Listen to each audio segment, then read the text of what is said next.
పల్లెటూరి పిల్లగాడ పసులాడే మొనగాడ పాలు మరచి ఎన్నాళ్ళయిందో.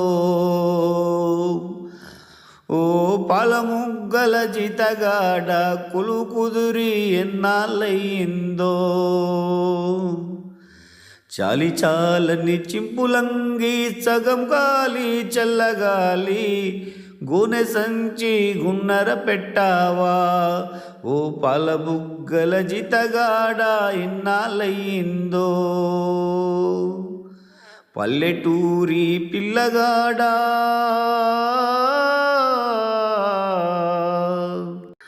తాటి జగ్గల కల్లి జోడు తప్పటడుగులు నడక తీరు బటతోనే పని లేకాయే. ఓ పాలబుగ్గల జితగాడ చేతి కర్రే తెడైపోయిందే.